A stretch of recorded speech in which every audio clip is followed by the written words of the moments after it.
നേരത്തെ നമ്മൾ പറഞ്ഞ പോലെ കഴിഞ്ഞ ദിവസം സംസാരിച്ചിരുന്നു, താങ്കൾക്കെതിരായിട്ടുള്ള വാർത്തകളൊക്കെ വരുന്നു, അങ്ങനെയൊക്കെ വന്നു. പക്ഷേ എല്ലാം മാറി തുടർ ഭരണത്തിന് ആഹ്വാനം ചെയ്ത് ഒരു സംസ്ഥാന സമ്മേളനമാണ്. എങ്ങനെയാണ് താങ്കൾ കാണുന്നത്? ഈ സമ്മേളനം കമ്മ്യൂണിസ്റ്റ് പാർട്ടിയുടെ ഒരു കരുത്ത് ഒന്നുകൂടി ശക്തി പ്രാപിച്ചുകൊണ്ട് മുന്നോട്ട് പോകാനുള്ള ഒരു ഇൻസ്പിരേഷൻ നൽകുന്ന സമ്മേളനമാണ്.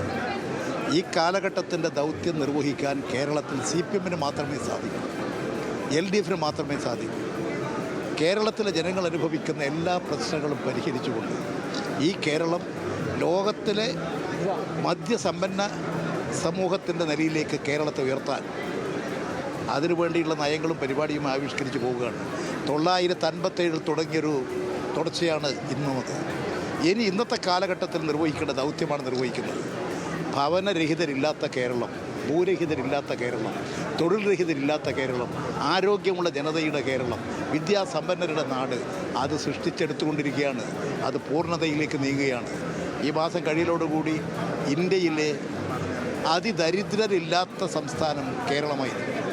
ഈ സ്റ്റേറ്റ് കമ്മിറ്റിയിലേക്ക് യുവാക്കളുടെ ഒരു പ്രാതിനിധ്യം എടുത്തു പറയേണ്ടതാണ്. അതിനെങ്ങനെയാണ് താങ്കൾ കാണുന്നത്? യുവാക്കളും അനുഭവസ്ഥരായ മുതിർന്നവരും ചേർന്നുകൊണ്ടുള്ളതാണ് കമ്മ്യൂണിസ്റ്റ് പാർട്ടി മാർക്സിസ്റ്റിൻ്റെ സംഘടന. അത് ഇവിടെ മാത്രമല്ല, കേന്ദ്ര കമ്മിറ്റിയിലായാലും സംസ്ഥാനങ്ങളിലായാലും ഒക്കെ ആ നില കാണാം. ഇനി ജില്ലകളിലേക്കും ഏരിയകളിലേക്കും കമ്മിറ്റികളിലേക്ക് പോയാൽ ഇത് കാണാം.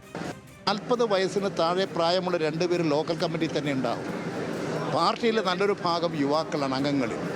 അതിനെല്ലാം ഒരു പ്രതികരണം, ഒരു പ്രതിഫലനം എല്ലാ കമ്മിറ്റികളിലും ഉണ്ടാകും. വളരെയധികം നന്ദി.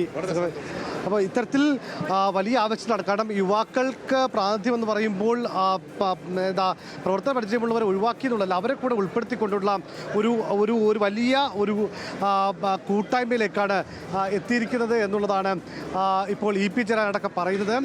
അപ്പോൾ നമുക്കിപ്പം ആസിഫ് ചേർന്നു. ആസിഫെ, ഈ സ്റ്റേറ്റ് കമ്മിറ്റി അല്ലെങ്കിൽ സ്റ്റേറ്റ് സെക്രട്ടേറിയറ്റ് ഇത് ചേരുമ്പോൾ അല്ലെങ്കിൽ ഇത് പരിശോധിക്കുമ്പോൾ യുവാക്കളുടെ പ്രാതിനിധ്യം നമ്മൾ എടുത്തു പറയേണ്ടത് തന്നെയല്ലേ?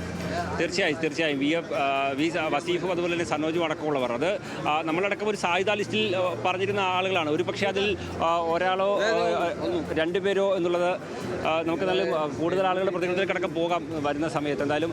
പക്ഷേ ആ ഒരു VS അനുവും അതോടൊപ്പം ആസിഫും തുടരുക. എന്തായാലും സമ്മേളനത്തിൽ യുവാക്കൾക്കും സ്ത്രീകൾക്കും പ്രാതിനിധ്യം നൽകിക്കൊണ്ട് പുതിയ കമ്മിറ്റി തിരഞ്ഞെടുക്കപ്പെടുന്നു.